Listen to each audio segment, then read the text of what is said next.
ஞானானந்தமயம் தெய்வம் நிர்மலஸ்படிகாகிருதிம் ஆதாரம் சர்வ வித்யாநாம ஹயக்ரீவம் உபாஸ்மகே. நேயர்கள் அனைவருக்கும் அஸ்ட்ரோ கேஎஸ் ஐயங்காரின் பணிவான நமஸ்காரங்கள். மாத பலன் விஸ்வாவசு வருஷம் சித்திரை மாதம் 14/4/2025 14/5/2025 வரலும் உண்டான பலன்கள். இந்த சித்திரை மாதம் என்பது வருஷத்தின் முதல் நாள், தமிழ் ஆண்டின் முதல் நாள். ஏற்கனவே தமிழ் புத்தாண்டு பலன்கள் தனியாக போட்டிருக்கேன், பாருங்க. இப்போது இந்த புது மாதத்தின், அதாவது சித்திரை மாதத்தின் பலனில் முதல்ல இந்த மாதத்தினுடைய கிரகச்சாரங்கள் என்னென்ன மாற்றங்கள் வருது, அது தவிர இந்த மாதத்தில் வரக்கூடிய, அதாவது கிரகங்களுடைய மாற்றங்கள் என்னென்ன இருக்குது அப்படின்றத பார்ப்போம். அதுக்கப்புறம் இந்த மாதத்தினுடைய பலன்கள் என்னென்னன்றதை பார்ப்போம், ஒரு ராசியாக. அதற்கு பிறகு இந்த மாதத்தில் எந்தெந்த ராசிக்காரர்களுக்கு சந்திராஷ்டமம் வருது, என்னென்ன நாட்கள் அப்படின்றதையும் பார்க்கலாம். முதல்ல இந்த மாதத்தினுடைய கிரகச்சாரங்கள், அதாவது கோள்களின் மாற்றங்கள் என்னென்ன அப்படின்னு பார்ப்போம். சித்திரை மாதம்னு சொன்னோம் என்னென்னால், மேஷத்தில் சூரியன் உச்சம் பெற்று போயிருக்கக்கூடிய காலகட்டம். மேஷத்தில் சூரியன் இருக்கக்கூடிய காலகட்டத்தை சித்திரை மாதம்னு சொல்கிறோம். புது வருஷமும் பிறகுறது. ரெண்டாம் இடம்னு சொல்லக்கூடிய ரிஷபத்தில் குரு, கடகத்தில் செவ்வாய் நீச்சப்பட்டு போகிறார். அது தவிர கன்னியில் கேது. இந்த மாதத்தில் சனி பகவான் சித்திரை மாதத்தில் கும்பத்தில் ஆட்சி பெற்ற மூல திரிகோண வீட்டில் இருக்கார். அது தவிர இந்த மாதத்தினுடைய 12வது ராசி, அதாவது மீனத்தில் ராகு, சுக்கிரன் மற்றும் புதன், இந்த 3 கிரகங்கள் இருக்குது. இந்த மாதத்தினுடைய மாற்றங்கள் என்னென்ன அப்படின்னு பார்த்தோமே ஆனால், 26/4/2025 அன்றைக்கி ராகு கேது, அதாவது வருஷ கிரகங்கள்னு சொல்லக்கூடியது ராகு கேது 1.5 வருஷத்துக்கு ஒரு தடவை மாறுறது. அவள் மாற்றங்களை, அதாவது ராகு மீன ராசியிலிருந்து கும்பராசிக்கும், கேது கன்னி ராசியிலிருந்து சிம்ம ராசிக்கும் போகிறார். ராகு கேதுவினுடைய பெயர்ச்சி தனியாகவே போட்டிருக்கேன், பாருங்க. மேஷம் முதல் மீனம் வரை தனித்தனியாக போட்டிருக்கேன். அது தவிர பார்த்தோம்னா இந்த மாதம் 30/4/2025 அன்றைக்கி புதன் மேஷ ராசிக்கு போகிறார். அதற்கு பிறகு இந்த மாதத்தில் வரக்கூடிய இன்னொரு மாற்றம் என்ன அப்படின்னா, வருஷ கிரகமான குரு மாறுறார். எப்போ அப்படின்னா 11/5/2025 அன்றைக்கி மாறுறார். இது இந்த மாதத்தினுடைய கிரகச்சாரம். இந்த மாதத்தில் வரக்கூடிய விசேஷ நாட்கள் அப்படின்னு பார்த்தாலேயானால், 23/4/2025 அன்றைக்கி வாஸ்துன்னு சொல்லும்பொழுது, வாஸ்து புருஷன் கண் விழிக்கும் நேரம் 8:04 9:34 வரலாம். 1.5 மணி நேரம் கண்ணு முழுகிறார், அதாவது 90 நிமிஷங்கள். சூரிய உதயத்திலிருந்து இதை கணக்கு பண்ணிக்கணும். அதை தவிர பார்த்தாலேனால் வாஸ்து கண் விழிக்கும் பொழுது எந்த ஒரு தோஷமும் கிடையாது. அதாவது அந்த காலகட்டத்தில் அடிக்கல் போடுறது, அதாவது மனை சாஸ்திரம் அடிக்கல் போடுறது, அதை தவிர புதுசாக வீடு கட்டுறதுக்கு ஆரம்பிக்கிறது, பெரிய கன்ஸ்ட்ரக்ஷன் போடுறது, பத்திரங்கள் பதிவு பண்ணுறது, இந்த மாதிரியான விஷயங்கள் பண்ணும் பொழுது நல்ல ஒரு ஏற்றங்கள் கிடைக்கும். அது தவிர வீட்டுக்கு வாசக்கால் வைக்கிறது, இதெல்லாம் வாஸ்து நேரத்தில் பண்ணுவது மிகவும் சால சிறந்தது. வாஸ்து கண் விழிக்கும் நேரத்தை 5 பிரிச்சிருக்காங்க, 18 நிமிஷமாக. 5-18 நிமிஷம். முதலில் வாஸ்து கண் விழித்து காலை கடனை முடிக்கிறார். அதற்கு பிறகு ஸ்நானம் செய்கிறார். அதற்கு பிறகு பூஜை செய்கிறார். அதற்கு பிறகு அதாவது சாப்பாடு, அதாவது அவர் உண்ணக்கூடிய நேரம் 18 நிமிஷம். அதற்கு பிறகு தாம்பூலம் தரிக்கும் நேரம்.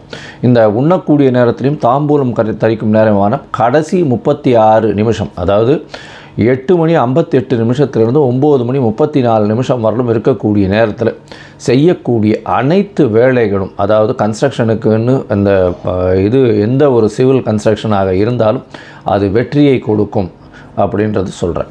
அதனால் வாஸ்து ரொம்பவும் முக்கியமான விஷயம். சரி, இந்த மாதத்தில் வரக்கூடிய மற்ற விஷயங்கள் என்ன அப்படின்னா, 25/4/2025 ரமண மகரிஷி, திருவண்ணாமலையில் ரமண மகரிஷியினுடைய 75வது ஜெயந்தி. அதற்கு பிறகு 27ஆம் தேதி கள்ளழகர் ஆற்றுல இறங்குறார். 27/4/2025 அன்றைக்கி அமாவாசை வேறு. அதற்கு பிறகு பார்த்தாலேயானால் 30/4/2025 அன்றைக்கி அக்ஷய திருத்தியை. அக்ஷய திருதினா வளர்பிறை திருதியை, அதாவது அமாவாசைக்கு அடுத்து வரக்கூடிய 3வது நாள் அக்ஷய திருதியை. இந்த துவரம்பருப்பு அதெல்லாம் வாங்கக்கூடிய நல்ல நாள். பொதுவாகவே தங்கம் வாங்கணும் அப்படின்னு வச்சுருக்காங்க. இப்போ அப்படிலாம் கிடையாது. துவரம்பருப்பு, வெல்லம், அடுத்தது கொஞ்சோண்டு உப்பு வாங்கினாலே வீடு சுபிக்ஷமாக இருக்கும், கவலைப்பட வேண்டாம். அது தவிர பார்த்தோம்னா 4/5/2025 அன்றைக்கி அக்னி நட்சத்திரம் ஆரம்பிக்கிறது. அக்னி நட்சத்திரம்ன்றது உச்சகரமான வெயிலை குறிக்கக்கூடிய கிட்டத்தட்ட ஒரு 28-29 நாள் ஆரம்பிக்கிறது. இது வந்து வைகாசி மாதம் வரலும் தொடர்றதுனால ஆரம்பத்தை மட்டும் சொல்கிறோம். அதை தவிர பார்த்தேனால் இந்த அக்னி நட்சத்திரத்தின் போது பொதுவாக வீட்டினுடைய சுபகாரியங்களை எடுத்து பண்ணுறதில்லை. அதாவது கல்யாணம், எல்லா விஷயங்களும் சுபகாரியங்களை எடுத்து பண்ணுறது கிடையாது. அதனால் அக்னி நட்சத்திரத்தை தவிர்த்துருவா பொதுவாகவே. அது தவிர 12/5/2025 அன்றைக்கி சித்ரா பௌர்ணமி பெரிய விசேஷம். சித்ரா பௌர்ணமி அப்படின்னு சொல்லக்கூடியது மதுரை வைகை ஆற்றுல இறங்குறது பெரிய விசேஷமாக சொல்லக்கூடியது. கள்ளழகரும் இறங்குறாரு வைகையில், சித்ரா பௌர்ணமி அன்றைக்கி இறங்குறார். இந்த காலகட்டத்தில் பார்த்தடையானால் இந்த சித்திரை மாதம் நல்ல ஒரு ஏற்றமான மாதமாக இருக்குது. இந்த ஏற்றமான மாதத்தில் மாற்றங்கள், அதாவது ஒரு ராசிக்காரர்களுக்கும் மேஷம் முதல் மீனம் வரை என்னென்ன மாற்றங்கள் இருக்குன்றதையும் பார்க்கணும். அதை தவிர பார்த்தலையானால் இந்த மாதத்தில் குருவும் சுக்கிரனும் பரிவர்த்தனை யோகத்தில் இருக்கா. இந்த மாதம் 11/5/2025 வரலும் பார்த்தோம்னா குரு சுக்கிர பரிவர்த்தனை யோகம் பெரிய விசேஷம். சூரியன் உச்சம் பெற்று போயிருக்கார், அதுவும் மிகப்பெரிய விசேஷம். சனி ஆட்சி மூல திரிகோண வீட்டில் இருக்கிற பெரிய ஏற்றத்தை கொடுக்கக்கூடிய காலகட்டம். அதை தவிர வந்து சுக்கிரனும் புதனும் சேர்ந்து, அதாவது சுக்கிரன் உச்சம் பெற்று புதன் நீச்சம் பெற்று இருக்கிறதுனால நீச்ச பங்கம் அடைஞ்சு ராஜயோகத்தை கொடுக்கக்கூடிய காலகட்டமாக இருக்குது. சரி, இது எந்தெந்த ராசிக்காரர்களுக்கு கொடுக்குறது அப்படின்னு மேஷம் முதல் மீனம் வரை பார்க்கலாம். அதற்கு முன்னாடி என்னுடைய மொபைல் நம்பர் ஸ்க்ராலிங்கில் போயின்னு இருக்கும். உங்களுக்கு அஸ்ட்ராலாஜிக்கல் கன்சல்ட் தேவைப்பட்டது ஏனால் நீங்கள் எனக்கு ஃபோன் பண்ணுங்க. உங்களுடைய date, time, place of birth, உங்களுடைய பெயர், தாய் தகப்பனார் பெயர் இதுவரெல்லாம் அனுப்புங்க. என்னுடைய கட்டணம் என்னன்னு சொல்கிறேன். அந்த கட்டணத்தை செலுத்திட்டு அப்பாயின்மெண்ட் எடுத்துக்கோங்க.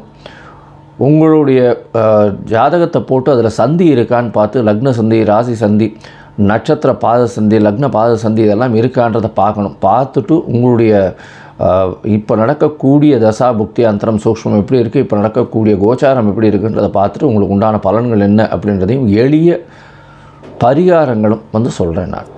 சரி, இந்த மாதம் சித்திரை மாதம் விஸ்வாவசு வருஷம் என்ன ஒரு ஏற்றத்தையும் மாற்றத்தையும் கொடுக்கும் அப்படின்றத ஒரு ராசியாக மேஷம் முதல் மீனம் வரை பார்க்கலாம். கன்னி, உத்தரம், ஹஸ்தம், சித்திரை இந்த 3 நட்சத்திரம் 9 பாதங்களை கொண்ட ராசி. ராசியின் அதிபதினு சொல்லக்கூடியவர் புதன். இந்த மாதம் பார்த்தலையானால், அதாவது விஸ்வாவசு வருஷம் சித்திரை மாதத்தில் உங்களுடைய ராசிநாதன் சம சப்தமத்தில் போய் நீச்சமாறார். அதுக்கப்புறம் பார்த்தலையானால் ஒரு 15 நாளில், அதாவது 30/4/2025 அன்றைக்கி உங்களுடைய ராசிக்கு 8ஆம் இடத்துல போய் மறைகிறார். ரெண்டுமே பார்த்தேன்னா நல்ல ஒரு ஏற்றம். அதாவது புதனை பொறுத்தவரையிலும் இப்போ வந்து நீச்சப்பட்டு நீச்ச பங்கம் அடைஞ்சு ராஜயோகத்தை கொடுக்க போகிறார். எப்படின்னா, உங்களுடைய ராசிக்கு 2ஆம் அதிபதியும் ராசிக்கு 9ஆம் அதிபதியுமான சுக்கிரன் சமசப்தமத்தில் உச்சம் பெற்று போயிருக்கார். இது வந்து நீச்சமான புதனுக்கு பெரிய ஏற்றம். இதன் மூலியமாக நீச்ச பங்கம் அடைகிறார். அதன் மூலியமாக பண வரவு அபரிமிதமாக இருக்கும். குடும்பத்தில் நல்ல ஒரு மகிழ்ச்சிகரமான செய்தி வரக்கூடிய வாய்ப்புகள் உண்டு. தந்தை மூலியமாக வரக்கூடிய சொத்துக்கள் வரக்கூடிய வாய்ப்புகள் நிச்சயமாக இருக்கும். இதுக்கு மேலே பார்த்தீங்கன்னா, உங்களுடைய ராசிக்கு 9ஆம் இடத்துலையே வந்து குரு பகவான் உங்களுடைய ராசியை பார்க்குறார். இவ்வளவு நாளாக உடல்நலத்தில் பின்னடைவு இருந்தவங்க இந்த காலகட்டத்தில், அதாவது 26/4/2025க்கு மேலே பார்த்தீங்கன்னா சற்று நல்லபடியாக இருக்கக்கூடிய வாய்ப்புகள் உண்டு. ஏன்னா உங்களுடைய ராசியில் இருக்கக்கூடிய கேது பகவான் 12ஆம் இடத்துக்கு போகிறார். அதனால் வந்து உங்களுடைய தூக்கத்தை கலைக்கக்கூடிய வாய்ப்புகள் நிச்சயமாக உண்டு. உடல் உழைப்பு அதிகமாகும். புதிய வேலை வாய்ப்புகள் கிடைக்கும். 6ஆம் இடத்துல ராகுவும் வந்துடுறார். 6ஆம் இடத்துல சனி வேறு இருக்கார். அதனால் கண்டிப்பாக புதிய வேலை அமையக்கூடிய வாய்ப்புகள் நிச்சயமாக உண்டு. பொதுவாகவே இந்த மாத கிரகங்கள்னு சொல்லக்கூடிய சூரியன், செவ்வாய், புதன் மற்றும் சுக்கிரன் இந்த 4 கிரகங்களுடைய மாற்றங்கள் எந்த மாதிரியான ஏற்றத்தை ஏற்படுத்தும்னு பார்ப்போம்.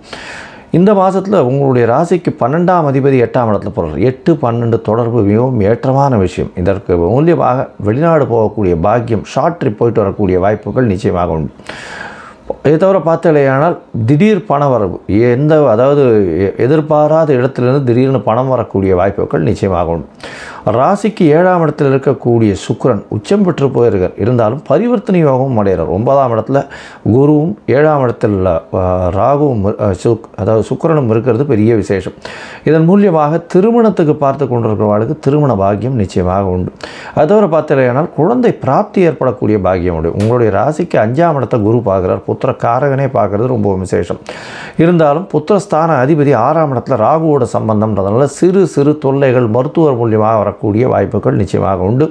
குழந்தை பிராப்திக்கு மருத்துவமனை இது பண்ணி தான் பண்ண வேண்டியது, அதாவது இன்டர்வென்ஷனல் லெவல்ஸில் பண்ணலாம் தான் பண்ண முடியும். அந்த மாதிரியான பொசிஷன்ஸ் வரும்.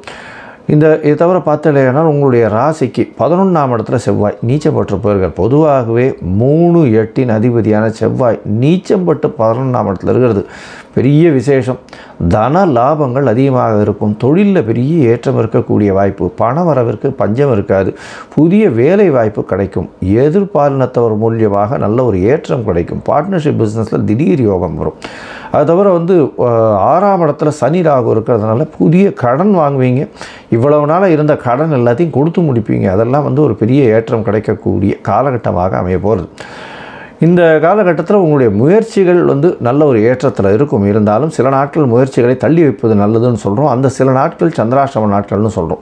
இந்த சந்திராஷ்டம நாட்கள் இந்த கன்னியா ராசிக்காரர்களுக்கு 26/4, 27/4, 28/4, 29/4/2025 இந்த 4 நாட்கள். 29ஆம் தேதி அதிகாலையில் விடுறது, அதாவது ஒரு 5 மணி வரலும் இருக்குது. 26ஆம் தேதி அன்றைக்கி பார்த்தால்னா கார்த்தால் ஒரு 2:30 மணி, எர்லி மார்னிங் ஒரு 2:30 மணிலேருந்து இருக்குது. இதனால் எந்த ஒரு விஷயமும் புதிய விஷயங்கள் எடுக்க வேண்டாம். வெளியூர் வெளிமாநில பிரயாணம் வேண்டாம். அது தவிர யாருக்கும் ஜாமீன் கையெழுத்து போடாதீங்க. இந்த மாதிரியான காலகட்டத்தை அவாய்ட் பண்ணுறது ரொம்பவும் நல்லது. ஒருவேளை நீங்கள் பண்ண வேண்டிய கட்டாயத்திலிருந்து இடையானால் சந்திர பகவானுக்கு உண்டான எளிய பரிகாரம்னு சொல்லக்கூடிய இந்த துவாதசி அன்னைக்கு கோசாலைக்கு போய் அகத்திக்கீரை கொடுத்துட்டு வாங்க. இந்த பசுவுக்கு நல்ல ஒரு ஏற்றம் கிடைக்கக்கூடிய காலகட்டமாக அமையும். சரி, மொத்தத்தில் பார்க்கும்பொழுது இந்த கன்னியா ராசிக்காரர்களுக்கு நல்ல ஒரு ஏற்றம் இருக்கும். உடல் நிலையில் சற்று ஏற்றம் இருக்கக்கூடிய காலகட்டம். எடுத்த காரியங்கள் நினைத்த இடத்தில் நினைத்த நேரத்தில் நடக்கக்கூடிய வாய்ப்பு. கல்யாணம் நிச்சயமாக கைகூடக்கூடிய வாய்ப்புகள் உண்டு. எதிர்பாலினத்தவர் மூலியமாக நல்ல ஒரு ஏற்றம். குழந்தை பிராப்தி ஏற்படக்கூடிய பாக்கியம் உண்டு. குடும்பத்தில் சந்தோஷமான நிகழ்ச்சிகள் நடக்கக்கூடிய வாய்ப்புகள் உண்டு. வெளிநாடு வெளியூர் போகக்கூடிய பாக்கியம் நிச்சயமாக இருக்கும். உங்களுடைய ராசிக்கு 8ஆம் அதிபதி 11ஆம் இடத்தில் நீச்ச போடுறதுனால மறைந்த இடத்திலிருந்து திடீர் பண வரவு வரக்கூடிய வாய்ப்பு. வெளிநாடு போகிறவர்களுக்கு ஜாக்பாட் அடிக்கக்கூடிய வாய்ப்புகள் உண்டு. புதிய கடன் வரக்கூடிய வாய்ப்பு. பழைய கடன்கள் எல்லாம் கொடுத்து முடிக்கக்கூடிய வாய்ப்பு. போட்டித் தேர்வு போட்டி விஷயங்களில் நிச்சயமான வெற்றி கிடைக்கக்கூடிய காலகட்டம். ராசிக்கு சப்தமத்தில் ராசியின் அதிபதி நீச்சம் பெற்று இருக்கிறதுனால சற்று உடல்நிலையில் பின்னடைவு இருக்கும். மன கிளேசங்கள் வரக்கூடிய வாய்ப்புகள் உண்டு. தூக்கமின்மை இருக்கக்கூடிய வாய்ப்புகள் உண்டு. நீங்கள் நாமக்கல்லில் போய் ஆஞ்சநேயரை போய் சேவிச்சுட்டு வாங்க. உங்களுக்கு எல்லா விதமான ஏற்றங்களும் மாற்றங்களும் வரும். சந்திராஷ்டம நாட்கள்னு சொல்லக்கூடியது 26, 27, 28, 29 அதிகாலை 5 மணி வரலும் ஏப்ரல் மாதம் 2025 வரலும் இருக்குது. இந்த காலகட்டத்தில் புதிய முயற்சி வேண்டாம். வெளியூர் வெளிமாநிலம் போக வேண்டாம்ன்றது சொல்கிறோம். லோகா சமஸ்தா சுகினோ பவந்து. நன்றி, நமஸ்காரம். Astro KS Iyengar YouTube channel பார்த்தமைக்கு நன்றிகள். மேலும் இது போன்ற ஆன்மீக ஜோதிஷ தகவல்கள் உங்களை அடைய astro KS Iyengar YouTube channel subscribe செய்யவும், பெல் ஐக்கானை மறக்காமல் அழுத்தவும். நன்றி, வணக்கம்.